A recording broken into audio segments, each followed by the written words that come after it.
أولئك الذين صدقوا وأولئك هم المتقون صدق الله العظيم إن الله وملائكته يصلون على النبي يا أيها الذين آمنوا صلوا عليه وسلموا تسليما اللهم صل على سيدنا مولانا محمد وعلى آل سيدنا مولانا محمد كما صليت على إبراهيم وعلى آل إبراهيم إنك حميد مجيد الصلاة والسلام عليك يا سيدي يا رسول الله وعلى آلك وأصحابك يا سيدي يا حبيب الله حمد و صلاة کے بعد سیدی سندی آقا نعمت حضور زینت محفل قبلہ پیر صاحب صاحبزادگان ارباب طریقت السلام علیکم ورحمۃ اللہ وبرکاتہ۔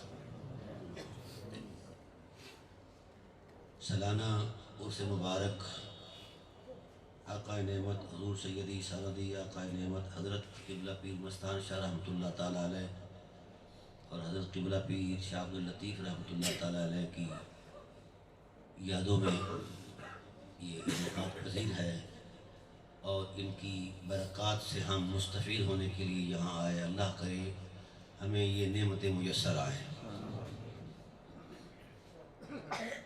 اس حسین موقع پر چونکہ آپ سب لوگ اہل نسبت ہیں تو میں چاہوں گا کہ نسبت کی حرمت پر کچھ گفتگو ہو جائے۔ نسبت ایک ایسا رشتہ ہے جسے قیامت بھی نہیں توڑ سکتی۔ نسبت وہ حرمت ہے جو بقائے کائنات کا راز ہے۔ نسبت وہ تقدس ہے جو شرف انسانیت میں ایک نور ہے۔ نسبت وہ مقام ہے جس سے اوپر مقام ہی کوئی نہیں ہے۔ خدا کرے یہ نسبتیں تا حیات سلامت رہیں۔ لیکن نسبت صرف تعلق کو نہیں کہتے، تعلق کی عظمت کو بھی ساتھ کہتے ہیں، اور اس نسبت پر ہمیں بجا طور پر فخر ہے کہ ہم جس ذات والا صفات سے جس اعتبار سے منسوب ہیں یہ ہماری نسبت بہت بلند و بالا ہے، اور نسبت کے کچھ تقاضے ہوا کرتے ہیں۔ خدا کرے ہم ان تقاضوں پر بھی پورا اترنے کی کوشش کریں۔ یہ اتنی عظیم الشان عظمتیں ہیں، خدا ذوالجلال نے اس نسبت کا تقدس بیان فرمایا میرے حبیب والموفون بعہدہم اذا عاہدوا، اے حبیب جو اہل نسبت ہوتے ہیں وہ وفا میں کامل ہوتے ہیں، اور جو وفا میں کامل ہوتے ہیں وہی صادق ہوتے ہیں، وہی متقی ہوتے ہیں۔ لیکن وفا کی حرمت میں اتنا لحاظ ہے کہ والموفون بعہدہم اذا عاہدوا والصابرین فی البأساء والضراء وحین البأس، جب حالات اور مشکلات اسے گھیر لیتے ہیں وہ خود ٹوٹ جاتا ہے صاحب نسبت، مگر نسبت نہیں ٹوٹنے دیتا۔ یہ زندگی کی وہ معراج ہے۔ میں ایک چھوٹا سا جائزہ پیش کر رہا ہوں اس کا تقدس جو قرآن میں موجود ہے۔ کلمہ طیبہ ہر ایک شخص پڑھتا ہے، لا الہ الا اللہ محمد رسول اللہ۔ قرآن کریم نے اس کلمے کو ایک نسبت کے ٹائٹل پر بیان فرمایا ہے جو پہلی بنیاد ہے اسلام کی۔ فرمایا أَلَمْ تَرَ كَيْفَ ضَرَبَ اللَّهُ مَثَلًا طَيِّبَةً كَشَجَرَةٍ طَيِّبَةٍ أَصْلُهَا ثَابِتٌ وَفَرْعُهَا فِي السَّمَاءِ تُؤْتِي أُكُلَهَا كُلَّ حِينٍ بِإِذْنِ رَبِّهَا وَيَضْرِبُ اللَّهُ الْأَمْثَالَ لِلنَّاسِ لَعَلَّهُمْ يَتَذَكَّرُونَ۔ میرے حبیب یہ کلمہ طیبات محض لفظوں کی ترکیب نہیں، ان لفظوں سے پہلے وہ حسن ہے جو حضرت انسان کے تن کو بھی پاک کر دیتا ہے اور من کو بھی پاک کر دیتا ہے، اور جو شخص اس حسن کی حرمت میں کھو جائے تو حبیب وہ اتنا بلند ہو جاتا ہے وَإِذَا سَمِعُوا مَا أُنزِلَ إِلَى الرَّسُولِ تَرَىٰ أَعْيُنَهُمْ تَفِيضُ مِنَ الدَّمْعِ مِمَّا عَرَفُوا مِنَ الْحَقِّ، جو اس حرمت سے جڑ جاتا ہے، جو آپ کی حسن لطافت میں کھو جاتا ہے، حبیب جب بھی آپ کے حسن کی بات چھڑتی ہے تو اس کی طبیعت مچل جاتی ہے۔ ترا اعینہم، اس وقت اس کی کیفیت یہ ہوتی ہے، میں چاہوں گا کہ اس وقت اس کی آنکھوں میں وہ چھلکتے ہوئے آنسوؤں کے جام جو تیرے پیار کی عظمت میں بہتے ہیں، ترا اعینہم، وہ آنکھیں اس قدر بلند ہو جاتی ہیں جو ساون کی برکھا بن کے برستی ہیں، اس قدر وہ آنکھیں بلند ہو جاتی ہیں. میں چاہتا ہوں میری نگاہیں تو ان آنکھوں پر ہے، میں یہ بھی چاہتا ہوں کہ آپ بھی نبوت کی نگاہوں سے ان آنکھوں کو دیکھا کرو. تفید من الدمع مما عرفوا من الحق، جب نسبت کی عظمت میں انہیں معرفت حق ہوتی ہے، اور وہ کیا کرتے ہیں؟ تفید من الدمع، آنکھیں برستی ہیں. اور پھر ہوتا یہ ہے کہ جس وقت ان کے قلب و روح کی گرمی اتنی بلند ہو جاتی ہے تیری چاہتوں میں ڈوب کر، وہ آنکھیں برستی ہیں، تو میں ان کی آنسوؤں کو پانی نہیں رہنے دیتا، نور کے موتی بنا کر اپنے ہاتھوں میں رکھ لیتا ہوں. اور پھر میں اپنے الوہی نظم کے ساتھ یہ کہتا ہوں کہ میں چاہتا ہوں کہ یہ کچھ مانگے میں عطا کروں، لیکن اس کے سامنے جب میں اپنی نعمتیں رکھتا ہوں تو کسی نعمت کی طرف اس کی توجہ ہی نہیں ہوتی. وہ حسن نسبت کی اس تار سے جڑ جاتا ہے کہ کوئی کائنات کی چیز اسے چنگی نہیں لگتی. پھر میں اس کی روح کے قریب ہو کر کہتا ہوں مانگ، آج میری رحمت آمادہ عنایت ہو چکی ہے، کچھ تو مانگ، کچھ تو مانگ. تو وہ بڑی بے نیازی سے کہتا ہے فَاكْتُبْنَا مَعَ الشَّاهِدِينَ، دینا ہے تو پھر اپنے محبوب کا جلوہ عطا کر دیں.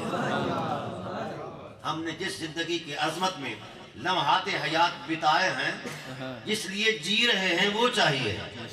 فَاكْتُبْنَا مَعَ الشَّاهِدِينَ، کتنا چاہیے؟ اس آیت کا ترجمہ میرے ایک شاگرد شاعر نے کیا. وہ کہتا ہے سونا میری اکھ ہووے تیرا مکھ ہووے، میری اکھ ہووے تیرا مکھ ہووے، میری اکھ ہووے تیرا مکھ ہووے، ویلے دی حرکت رک جاوے، تینوں تک دیاں محبوبہ، ساواں دی تسبیح مک جاوے.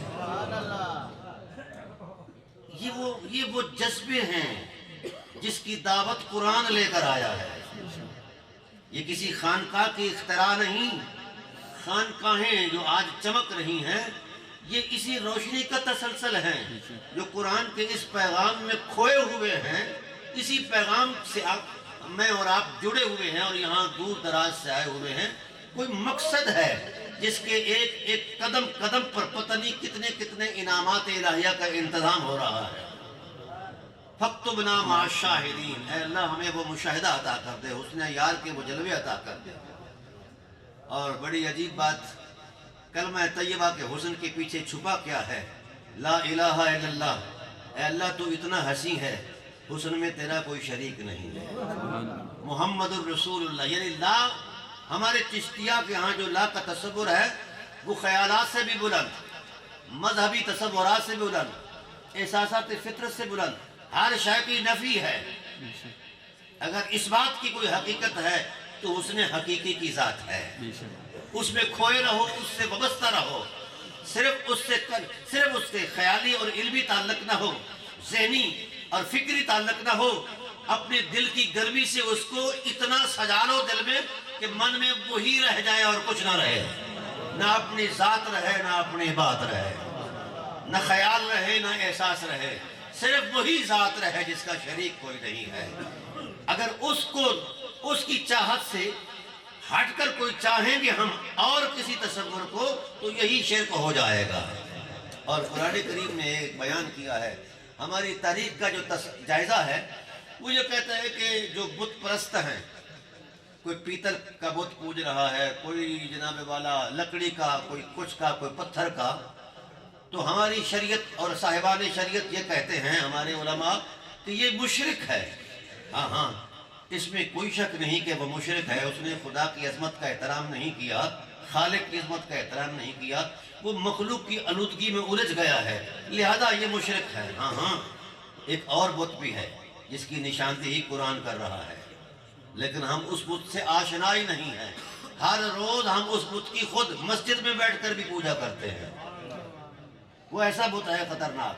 قرآن کہتا ہے افرائیت الذی من اتخذ الہہ ہواہ، حبیب اس بدبخت کو دیکھا ہے جس نے خواہش کو خدا بنا لیا ہے. ایک طرف خدا کے احکامات ہیں، ایک طرف خدائے ذوالجلال کے تقاضے ہیں، اور دوسری طرف اس کی خواہش کے تصورات اور محلات ہیں. وہ اس رنگینی میں کھو جاتا ہے، خدا سے ہٹ جاتا ہے۔ جو پیتل پوجنے والا ہے، لکڑی اور پتھر پوجنے والا ہے، اس کی ہدایت ممکن ہے۔ جو خواہشوں کا پجاری ہے، اس کی ہدایت ہو ہی نہیں سکتی۔ اللہ اس کے دل پر مہر لگا دیتا ہے۔ تو یہی ایک آزمائش ہے، یہی ایک سالک کی آزمائش ہے۔ اس کے سامنے حسن مطلق کے جلوے بھی ہیں، اس کے سامنے کائنات کی رنگینیاں بھی ہیں۔ وہ کدھر سجدہ ریز ہوتا ہے، اس کا دل کدھر جھکتا ہے۔ اگر حسن مطلق کی طرف جھک گیا تو اسے کہا جاتا ہے یہ صاحب ایمان ہے، یہ ٹائٹل دیا جاتا ہے، اس کو انسان سے اوپر لے جا کر صاحب ایمان کہا جاتا ہے۔ اور اگر اس کا دل ادھر رنگینیوں میں کھو گیا تو پھر اس کا مطلب یہ ہے کہ اس نے خدا کو اہمیت ہی نہیں دی۔ جو کلمہ پڑھتا ہے وہ جھوٹ بولتا ہے۔ اگلی بات، اس کلمے کی جو حرمت، جو نسبت کی ہم بات چلا رہے تھے، یہ کتنا بڑا بلند مقام ہے۔ الم تر کیف ضرب اللہ مثلا کلمۃ طیبۃ، حبیب آپ نے کلمہ طیبہ کو دیکھا ہے؟ ہم نے تو اس کو ایسی نسبت میں بیان کر دیا، اس کا شجرۃ طیبہ، جس طرح ایک پاکیزہ درخت ہے، اصلھا ثابت، اس کی جڑ جو ہے تحت الثری کی پنہائیوں میں اتری ہوئی ہے، وفرعھا فی السماء، اس کی شاخوں نے آسمان کا سینہ ڈھانپ رکھا ہے۔ یہ اتنا بڑا درخت ہے۔ جب یہ آیت نازل ہوئی تو نزول آیت کے وقت حضور نے اصحاب سے پوچھا کہ اس کمیت کا، اس کیفیت کا، اس حجم کا، اس قد و قامت کا درخت کس کے تجربے میں ہے؟ بتاؤ وہ کون سا درخت ہے؟ تو تمام اصحاب رسول اب اپنے تجربے اور مشاہدے میں کچھ کہنے لگ گئے۔ کسی نے کھجور کا نام لیا کہ اس کی شاخیں بھی اوپر ہوتی ہیں اور یہ ہوتا ہے، وہ ہوتا ہے، فلاں فلاں۔ تو حضور صلی اللہ علیہ وسلم نے فرمایا تم اہل زبان ہو اور عرب ہو، تم کلام الہی کی عربیت کو نہیں جانتے؟ یہ کیا کہہ رہا ہے؟ یہ کھجور کا تصور نہیں دے رہا، انگور کا تصور نہیں دے رہا، کسی اور کا دے، یہ ایک حقیقت کی آشنائی دے رہا ہے۔ تو حضرت ابوبکر صدیق رضی اللہ تعالیٰ عنہ نے ہاتھ جوڑ کر کہا جہاں پناہ عالم نزل علیک القرآن، قرآن تو آپ پر نازل ہوا ہے، اس کی حرمتوں کو، اس کے معارف کو آپ جانتے ہیں، یہ کیا ہے؟ تو حضور نے فرمایا ہاں اب میں بتاتا ہوں۔ اب لوگ سمجھے کہ شاید نبوی نظر کے اندر کسی ایسی درخت کی کوئی صورت ہوگی جو کسی یمن میں یا ادھر ادھر کائنات کے کسی خطے میں ہوگا، اس کی نشاندہی کریں گے۔ تو رسالت پناہ عالم صلی اللہ علیہ وسلم نے فرمایا یہ ہدایت کی کتاب ہے، یہ جڑی بوٹیوں کی کتاب نہیں ہے۔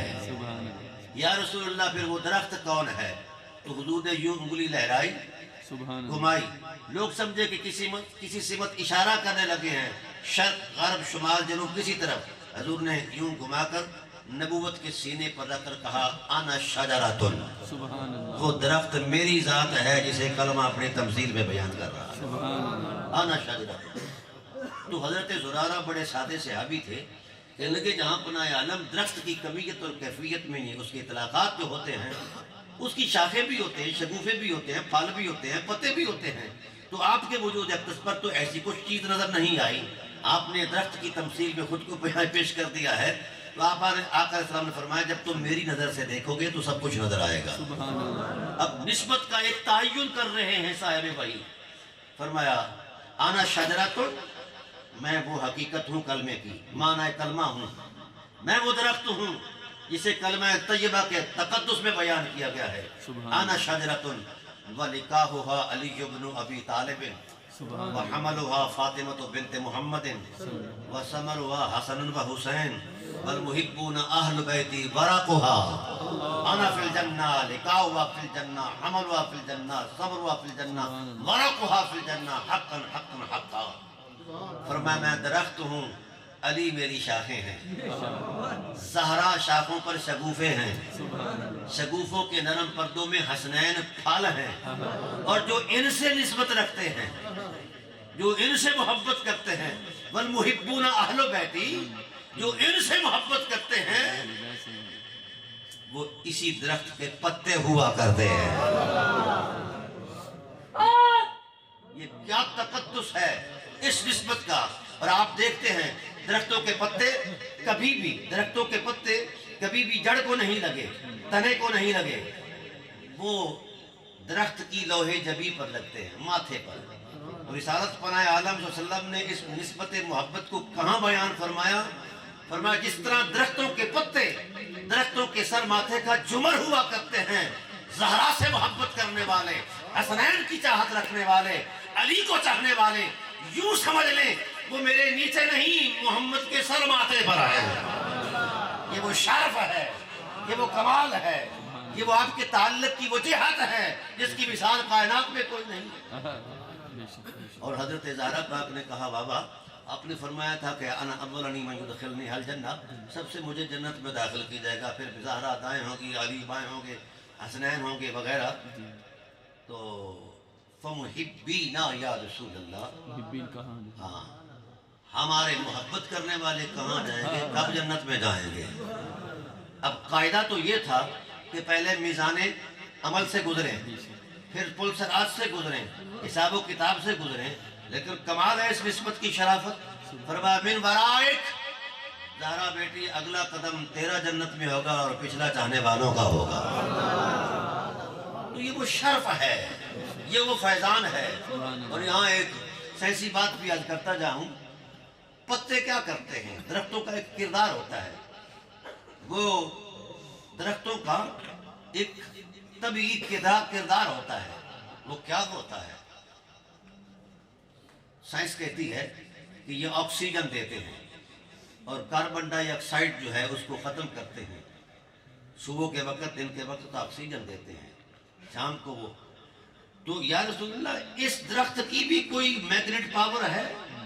فرمایا عالم فطرت میں وجود پانے والا درخت آکسیجن دے اور یہ درخت آکسیجن نہ دے، آقا اس کی صورت کیا ہے؟ فرمایا جو میری آل سے جڑ جاتے ہیں ہم اپنا سینہ نبوت ان کے لیے رحمت کے لیے کھول دیتے ہیں، اور ہمارے پہلے احساس محبت کی پہلی پرواز جو ہے، سب سے پہلے آکسیجنیٹ جب ہم کرتے ہیں کسی کو تو اس کے آنگ سے ہمارے آکسیجن کے نور سے اس کی گناہ ختم کر دیے جاتے ہیں، اس کی کاربن ڈائی آکسائڈ کو ختم کر دیا جاتا ہے۔ تو یہ نفوس قدسیہ کیا کرتے رہے ہیں؟ کیا تجربہ نہیں آپ لوگوں کا؟ مشاہدہ نہیں آپ لوگوں کا؟ یہ جس ذکر فکر اور نسبت کی حرمت میں آپ کی تعلیم دیتے رہے ہیں، تو کیا خیال ہے؟ یہ خیال آرائی تھی، فطرت کی وہ حسین عظمت تھی جس سے میں اور آپ آج بھی جڑے بیٹھے ہیں۔ اس لیے دوستان محترم اور یاد رکھو، قرآن پاک نے بھی کئی منسوب چیزوں کا ایک تقدس بتایا، ایک اس عظمت ہے نا۔ طواف کعبہ ہو رہا ہے، طواف کعبہ کے دوران حضرت عمر فاروق رضی اللہ عنہ نے کہا کہ یا رسول اللہ میرا دل چاہتا ہے جہاں جد انبیاء حضرت ابراہیم کے قدم لگے ہیں، جس پتھر نے ان کی تلیوں کے بوسے لیے ہیں، ہم چاہتے ہیں کہ وہاں اپنی جبین نیاز رکھیں۔ اب بات تو فرط جذبات کی تھی، نہ کوئی شریعت، نہ کوئی قاعدہ، نہ کوئی پس منظر، صرف قدمین خلیل کی حرمت۔ اگر پتھر بوسے لے تو قرآن اترا وَاتَّخِذُوا مِن مَقَامِ إِبْرَاهِيمَ مُصَلًّى۔ محبوب عمر ٹھیک کہتے ہیں، خلیل کے قدموں اور تلیوں کی حرمت یہ ہے کہ جس پتھر نے بوسے لیے ہیں اس کی یہ شان ہونی چاہیے کہ وہاں سر جھکایا جائے، تکریم کی جائے، وہاں نماز پڑھی جائے۔ حالانکہ پتھروں سے تو رسول خدا نے روکا ہے، وہ مورتیاں تھیں، متشکل تھیں، لیکن یہ متشکل بھی نہیں تھا، پتھر کا ایک احساس تھا جو حضرت ابراہیم کی پوڑی کا کام دیتا رہا، گو کا کام دیتا رہا۔ لیکن اس پتھر نے ادب نبوت میں اپنا سینہ پیش کیا، وہ نسبت کا فائدہ ایسا حاصل ہوا کہ آج بھی صرف نقوش کے عکس نظر نہیں آتے، وہ نقوش کا پورا وجود نظر آتا ہے نا ایسا۔ تو آج کعبہ کے وسط میں اس پتھر کو اس نسبت کی عظمت میں وہ مقام دیا گیا ہے کہ قرآن کی آیت بن گیا ہے۔ یہ نسبت کی حرمت ہے نا۔ تو جو خلیل کی تلیاں چومیں اس کی یہ شان ہے، جو مصطفیٰ کے لبوں کو چوما کرے۔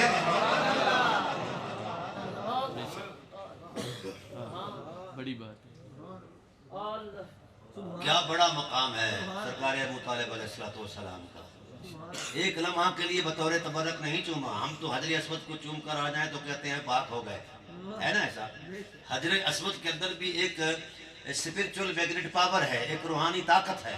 وہ کیا کرتا ہے؟ حضور نے فرمایا، ارشاد ہے، یہ جب اترا تھا تو سفید تھا، دودھ سے بھی زیادہ، لیکن یہ میری امت کی گناہوں کو چوستے چوستے کاڑا ہو گیا ہے، اس کا مطلب یہ اس کی اس نسبت کے اعتبار سے یہ پتھر کردار دیتا ہے نا بھائی، پتھر ہو کے جب اللہ تعالیٰ کے اعتبار سے وہ نسبت کا تقدس لے کر آتا ہے تو وہ گناہ چوس لیتا ہے، گناہ ختم کر دیتا ہے۔ جس پتھر کو نبوت کے لب لگ جائیں اس میں یہ میگنیٹ پاور ہو جاتی ہے کہ وہ گناہوں کو ختم کر دیتا ہے۔ تو جن لبوں کے 50 سال مصطفیٰ کے لبوں کے جس بندے نے 50 سال بوسے دیے ہیں، اور مجھے بڑی حیرت ہوتی ہے کہ بلا کہ ان الصفا والمروۃ من شعائر اللہ، ہر حاجی جانتا ہے، آیت کا منظرنامہ جانتا ہے، ایسا کیوں ہے، اللہ کی نشانی کیوں ہے کہ ایک پیغمبر کی تکریم کے لیے، ایک نسبت کے تقدس میں وہ بی بی صاحبہ بے کل ہو کے دوڑی ہیں، تو قدرت نے اسے حج کے لیے ایک رکن بنایا ہوا ہے، حج کی ایک عظمت بنایا ہوا ہے، بھئی وہاں دوڑو، وہ یادیں تازہ رہیں۔ کیوں تازہ رہیں؟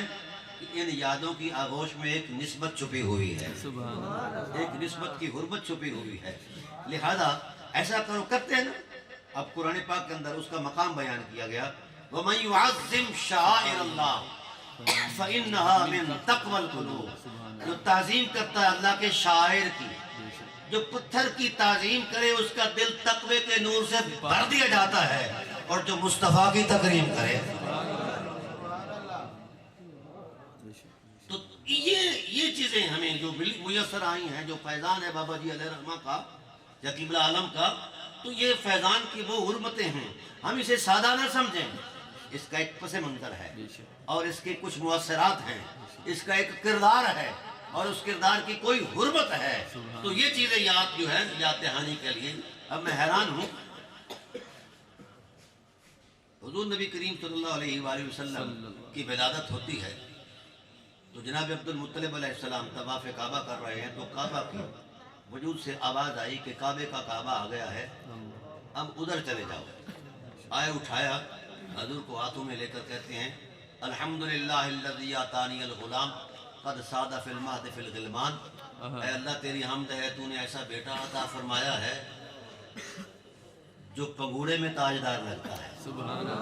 کہنے میں فرط جذبات تھے، لیکن آج آسمان کی لوح جبین پر بھی یہ اشعار لکھے ہوئے ہیں، اور قیامت تک یاد رکھیے بندے، یہ جو فانی وجود ہے اس نے فنا ہونا ہے، اس نے دفن ہونا ہے، لیکن بندے مر جاتے ہیں، وفائیں نہیں مرنے دیتی، کردار نہیں مرنے دیتے۔ ایک نسبت کی حرمت میں ایک فرط جذبات سے دادا تھا، وہ کہہ دیا کہ یہ میرا بیٹا پگوڑے میں تاجدار ہے۔ آج عبد المطلب علیہ السلام کو اس ٹائٹل میں یاد کیا جاتا ہے کہ ان کے احساسوں کو شریعت محمدیہ بنایا گیا ہے۔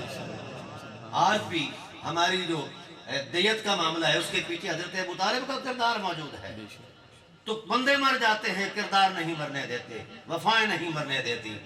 ادھر سے حضرت ابو طالب علیہ السلام بھی آ گئے، ابھی پہلا دن ہے یوم ولادت کا، اور مجھے حیرت ہوتی ہے، ہر ماں ہے، ہر ماں کی ایک ممتا کی شرافت ہے، لیکن محسن عالمین مخدومہ کائنات حضرت بی بی آمنہ صلوات اللہ تعالیٰ علیہ فرماتی ہیں، جب مصطفیٰ کریم میری شکم رحمت میں آئے تو ایک میٹھی آواز آتی، اتا لمینا بمتحملینا، اتا لمینا بمتحملینا، بی بی جانتی ہوں تیری شکم رحمت میں کون آیا ہے؟ کہا اس آواز میں اتنی مٹھاس ہوتی تھی، اتنی تکریم ہوتی تھی کہ میرا دل کھینچا چلا جاتا تھا اس آواز کے تعاقب میں، لیکن آواز دینے والا نظر نہیں آتا تھا۔ بار بار یہ سارا 9 ماہ میرے ساتھ ایسا معاملہ رہا، آخر کار میں نے تڑپ کر کہا، جس طرح موسیٰ علیہ السلام نے تڑپ کر کہا تھا نا، اے اللہ آواز تو تیری بڑی میٹھی ہے، آرنی انظر الیک، کبھی تو اپنا نقاب اٹھا دے تو کتنا مزہ ہو، تیری باتوں میں اتنی مٹھاس ہے، تیری ذات کتنی حسین ہے۔ تو فرط جذبات ہے نا، ہم اپنے شیخ کی تذکرہ سن کے فرط جذبات سے سرشار ہو جاتے ہیں، جب ان کی زیارت میسر آ جائے تو اپنے ہمارے جذبوں کی کیا شان ہوگی۔ تو اس وقت جناب سیدہ کائنات محسن عالمین حضرت آمنہ صلوات اللہ تعالیٰ علیہ نے کہا کہ اے آواز دینے والے، تیرے آواز نے میرے احساسوں کو ایک لطافت بخشی ہے اور مجھے حمل کی صورت میں جو کیفیات ہوتی ہیں وہ بھی محسوس نہیں ہونے دی. بتا تو صحیح اے میٹھی آواز والے تو کون ہے؟ اب تو مصطفیٰ آ رہے ہیں، آ گئے ہیں، اب تو بتا دے کون ہے؟ تو آواز آئی اوہنیے کے، اوہنیے کے. ہر ماں کی ممتا کے اندر ایک احساس ممتاز ضرور ہوتا ہے، لیکن وہاں ممتاز بھی معراج پاتی ہے جب کہا جائے اوہنیے کے تمہیں مبارک ہو، تمہیں مبارک ہو. تو صرف ماں نہیں ہے، تم اور بھی کوئی حقیقت ہے. کون ہے؟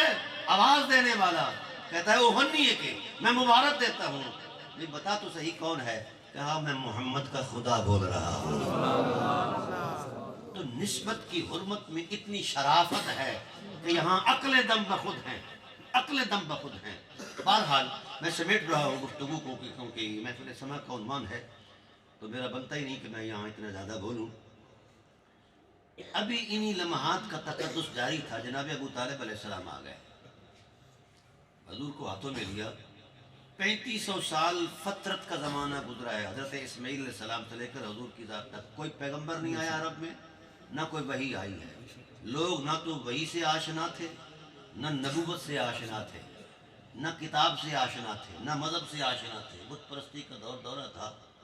تعجب اس بات پر ہے کہ عرصہ حیات جو ہے بت پرستی کی لعنت میں پھنسا ہوا ہے، لیکن باوجود اس کے بھی کچھ ایسی حقیقتیں ہیں جن کے تقدس کا پہرا خدا کی نظریں دیتی رہی ہیں. سبحان اللہ. حضور نے گواہی دی فلم یصبنی شیء من عہد الجاہلیت، فرمایا میں نبوت کی زبان سے نبوت کی گواہی دے رہا ہوں. میری ماں سے لے کر مائی حوا تک، بابا سے لے کر باب آدم علیہ السلام تک میں نبوت کی زبان سے گواہی دے رہا ہوں. فلم یصبنی شیء من عہد الجاہلیت، کہ اللہ کی نظروں کا پہرا میری ہر ماں پر رہا، ہر باپ پر رہا. کوئی ایسی چیز جو عہد جاہلیت سے تعلق رکھتی ہو انہوں نے میرے تک پہنچنا ہی نہیں دی ہے.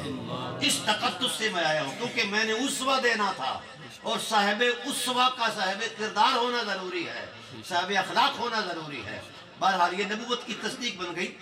اب نبوت کا نہ تو اعلان کیا گیا اس وقت، اور نہ کوئی وحی تھی، نہ کوئی حوالہ تھا. حضرت ابو طالب علیہ السلام آئے اور یوں آپ کے ماتھے پر بوسہ دیا تو جھوم گئے.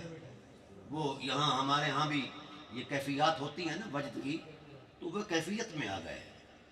دیکھا جو حسن یار تو طبیعت مچل گئی، تو وہ مچل گئے. لڈی ڈالتے ہوئے کہتے ہیں ملک الناس لیس له شریک هو الوهاب والمبدئ والمعید ومن تحت السماء له بحق ومن فوق السماء له عبید. کہا اتنا حسین وہی پیدا کر سکتا ہے جس کا اپنا شریک کوئی نہیں ہے. سرزمین عرب پر اگر کسی نے خدا کو سب سے پہلے، نبی سے بھی پہلے، قرآن سے بھی پہلے لا شریک کہا ہے تو اسے ابو طالب علیہ السلام کہتے ہیں. اور پھر حضور کے یوں رخسارے پر بوسہ دیا نا تو یوں لوری دے کر کہا انت النبی محمد قرم اغر مسود لمسودین اکارم تابو و تاب المولد. اے محمد تو صرف نبی نہیں، نبیوں کا بھی سردار ہے. تیرے قدم کی نسبت نے اس سنگلاخ زمین کو عرش بری بنا دیا ہے. پھر خدمت میں لگ گئے. جو میں آپ سے گزارش کرنا چاہتا تھا اس ساری گفتگو کے بعد، آخری لب رباب، حضرت ابو طالب علیہ السلام نے حضور کی خدمت کی. ہمیشہ پروٹوکول دیا ہے، لیا نہیں ہے. تو خدا کہتا ہے ان اللہ لا یضیع اجر المحسنین. ابو طالب تیری اس وفا کو ہم بھولے نہیں ہیں، ضائع نہیں کریں گے. والموفون بعہدہم اذا عاہدوا، جب اہل وفا کی حرمت میں اترتے ہیں تو آزمائش سے ٹکراتی ہیں. یہ آزمائشوں سے ٹوٹتے نہیں، آزمائشوں کو توڑ دیتے ہیں. ابو طالب ہم تیری آزمائشوں کو تکتے ہیں، 50 سال کے جگرتے تکتے ہیں، شیب ابی طالب کے حالات تکتے ہیں. اے اللہ پھر تو بڑا جملہ کہا، فرمایا نبوت کی نسبت سے جو آپ کو فیضان ہوگا، امامت تجھ سے شروع ہوگی اور تجھ پر ہی جا کر ختم ہو جائے گا. آخری امام بھی ٹھیک ہے. تو اس واسطے دوستو یہ نسبت جو ہے یہ محض فرد ذوق نہیں ہے، ایک الوہی مشیت کا ایک ایسا تسلسل ہے جس کو چیلنج نہیں کیا جا سکتا۔ کیوں کہا مولانا روم نے یک زمانہ صحبت با اولیاء بہتر از صد سال اطاعت بے ریا؟ کیا کہا؟ کیوں کہا پیر را بگزی کے بے پیر آئیں سفر ہست پر آفت و پر خطر؟ کیوں کہا یہ باتیں؟ کیوں کہیں؟ اس لیے کہیں کہ انہوں نے آنکھوں سے یہ منظر دیکھا تھا۔ جب نسبت سے نہیں جڑے تھے تو مولوی رومی تھے، جب نسبت تعلق قائم ہو گیا تو پھر مولائے روم کہلائے۔ کہیں انہوں نے سادی باتیں ہیں، حقائق بیان کی ہیں، لیکن کہنے والوں نے کہہ دیا کہ مثنوی، مانوی، مولوی، ہست قرآن در زبان پہلوی۔ عجمیوں کا قرآن یہ ہے اور عربیوں کا قرآن یہ ہے، عجمیوں کا قرآن مثنوی ہے۔ پھر اس پر تحقیقیں ہوئی کہ ایسا کہنے والے نے کیوں کہا ہے، بتایا گیا جو قرآن کے سینے میں ہے سادہ لوحی میں مولانا روم بیان کر گئے۔ تو یہ نسبتیں اللہ سلامت رکھے، اور اس پر یہ خدمت جو ہم یہاں کسی بھی حوالے سے آ کر کرتے ہیں، یہ نہ سمجھا جائے کہ میں کوئی کام کر رہا ہوں، یہ کہا جائے کہ مجھ پر انعام ہو رہا ہے۔ کیا ہو رہا ہے؟ انعام۔ اگر اجازت ہوئے کہ لمحے کے لیے اس انعام کا پس منظر بتا دوں۔ ہمارے اسلام کی تاریخ میں ایک نام آتا ہے فقیہ امت، اور حضور نے فرمایا ردیت لامتی ما رضی لہا ابن ام عابد۔ میری امت کے بارے میں جو عبداللہ ابن مسعود فیصلہ کریں گے وہی محمد کا فیصلہ ہوگا، ہے نا؟ میں یہ جملہ پڑھ کر حیران ہوا کہ وہ کون سی ایسی خوبی تھی عبداللہ ابن مسعود کے دامن میں؟ سارے صحابہ ہیں، سارے خادم ہیں، مخدوم مصطفیٰ ہیں، تو وہ کون سی ایسی خوبی تھی؟ تو اس خوبی پر جس وقت میں پہنچا کہ وہ رسول اللہ کی بکریاں چرایا کرتے تھے، بکریوں کے لیے پتے درختوں سے اتارا کرتے تھے۔ پھر آقا علیہ السلام جس محفل میں تشریف فرما ہوتے، حضور کے نالین کو اٹھا کر اپنی جھولی میں سمیٹ کر یوں سینے سے لگا لیا کرتے تھے۔ اچھا بھائی، بڑی عجیب بات ہے، یہ اس وقت کے کلچر کے خلاف تھا۔ اچھا، جب حضور علیہ السلام جب مجلس برخاست فرماتے تو حضور کے نالین کو اپنے سینے پر یوں مسلتے، پھر صاف کر کے پیش کرتے۔ تقیہ جو آپ کا وسادہ گدہ مبارک ہے، جسے تقیہ آپ کہتے ہیں، یہ اٹھاتے، مسواک اٹھاتے، پانی کا لوٹا اٹھاتے۔ ہمیں کہا جاتا ہے کسی ہم شیخ کا لوٹا اٹھا لے تو کہہ جاتے ہیں یہ کیا ہو گیا ہے؟ او بھائی، یہی سے دین شروع ہوتا ہے، یہی سے دین شروع ہوتا ہے۔ لوٹا اٹھاتے، سکایا۔ اب یہ خدمات سر انجام دیتے تھے، تو حضور صلی اللہ علیہ وسلم کو کسی چیز کی طلب سے پہلے وہ پیش کر دیا کرتے تھے۔ بڑی عجیب بات۔ اصحاب رسول نے کہا یا رسول اللہ، ہم شاہان عجم کے درباروں میں بھی اٹھنا بیٹھنا ہوتا رہا، راہ و رسم دنیا میں، تو اتنا ادب و نیاز اس انداز کا ہم نے وہاں نہیں دیکھا جہاں سجدے کیے جاتے ہیں۔ یہ کیا کر رہا ہے؟ نہ ہمارا کلچر، نہ ہماری ثقافت، نہ ہماری تہذیب، نہ ہمارے اس میں یہ چیز ہے ہی نہیں، ہمارا بہن ہے، ہر ایک عرب اپنے مزاج میں، تو یہ شخص کیا کر رہا ہے؟ تو حضور نے تبسم فرمایا تم نہیں جانتے یہ کیا کر رہا ہے۔ یہ نبوت کا علم جو ہے اپنے سینے میں محفوظ کر رہا ہے، اتنا بڑا۔ اور پھر جب ان کا وقت آیا، حضرت عمر نے ان کو بھیج دیا عراق، کوفہ، کہ جاؤ وہاں علم حدیث پڑھاؤ، اور یہ کچھ موٹی ذمہ داری بھی دی اس کی سرکاری۔ تو چونکہ وجود میں وہ دبلے پتلے تھے، ان کو کوئی عالم نہیں مانتا تھا، کہتے تھے اسے کوئی مسئلہ درپیش آیا عراقیوں کو تو چلو یار چلیں۔ جب ان کا وجود دیکھا تو کہنے لگے یار یہ پتلی پتلی پنڈلیوں والا، یہ چھوٹا سا وجود، نہ اتنا بڑا آدمی ہے عالم ہے کہ اس کو 10 بندے آگے سے کھینچے، 5 بندے پیچھے سے دھکیلیں، یہ تو عالم نہیں ہے، ہم اس سے نہیں پوچھتے، چلو مدینے میں چلتے ہیں۔ وہاں اس وقت مفتی مدینہ بطور فقیہ مدینہ حضرت ابو درداء تھے۔ جس وقت وہ پہنچے اور اپنا مسئلہ درپیش کیا تو انہوں نے پوچھا من این جئتم، تم کہاں سے آئے ہو؟ کہنے لگے جئنا من العراق، ہم عراق سے آئے ہو۔ کیوں آئے ہو؟ جی مسئلہ پوچھنے آئے۔ تو آپ کی آنکھوں میں خون آ گیا، کھڑے ہو گئے، کہا الیس فیکم صاحب العنزۃ والوسادۃ والنعال۔ بڑا جملہ ہے، نسبت کی حرمت میں یہ ایک سنگ میل کی حیثیت رکھتا ہے اور ایک دلیل کی حیثیت رکھتا ہے. چاہیے تو یہ تھا کہ وہاں ایک فقیہ بیٹھا ہے, وہاں ایک مجتہد بیٹھا ہے, مجدد بیٹھا ہے, فلاں بیٹھا ہے, یہ ٹائٹل تھے نا علمی, لیکن صحابہ ان ٹائٹلوں سے بلند تھے. وہ جس ٹائٹل کو, تشخص کو وہ حرمت معاب سمجھتے تھے, وہ اور تھا. وہ کہتے ہیں علیہ صفیکم صاحب العنزت والبشادت والنعال, کیا تم میں وہ شخص نہیں ہے جس نے رسول اللہ کے نالین کو سینے سے لگائے رکھا ہے؟ کیا وہ شخص نہیں ہے؟ کہنے لگے جس نے رسول دو عالم کے مسواک کو اٹھائے رکھا, وسادے تکیے کو اٹھائے رکھا, لوٹے کو اٹھائے رکھا, بکریوں کے لیے پتے, یہ نسبت کا تقدس ہے. اور صحیح بخاری کی حدیث ہے. حیرت ہے کہ چاہیے یہ تھا کہ وہ بھی صاحب علم ہے, منصب علم پر بیٹھے ہیں, وہ بھی صاحب علم تھا, کوئی ٹائٹل دیتا جناب اعلیٰ حضرت, ادنا حضرت, فلاں حضرت, جو ہمارے ہاں وہ لگائے جاتے ہیں القابات, اس ٹائٹل پر. لیکن کہا کیونکہ وہ مزاج سلاس رسول تھے اور ان کے ہاں نسبت محمد اور خدمت محمد اتنی بلند تھی, اس سے بڑی بلندی کو کہیں وہ تصور میں نہیں لایا کرتے. جب انہوں نے کہا کہ آپ کے اس عراق میں جب وہ موجود ہے, صاحب عنزہ, صاحب عنزہ کہتے ہیں کھنڈے کو, وہ کھنڈا جو لکڑی والے پیس, ہاں جی, تو اس کو وہ اٹھایا کرتا تھا, وسادے کو, نالین کو اٹھایا کرتا تھا. وہ ہے کہا ہاں. فرمایا خدا کی حرمت کی قسم جس نے محمد کو حق کا رسول بنا کر بھیجا ہے, جب تک کائنات کے تخت پر, کائنات کے سرزمین کائنات پر جب تک عبداللہ ابن مسعود کا وجود مسعود موجود ہے, تب تک نہ کسی مفتی کی ضرورت ہے, نہ کسی فقیہ کی ضرورت ہے. تو نسبت فیض دیتی ہے, لیتی کچھ نہیں ہے. اللہ تعالیٰ میری اور آپ کی حاضری کو شرف قبول سے سرفراز فرمائے. میں معذرت چاہتا ہوں کہ ٹائم زیادہ لگ گیا ہے.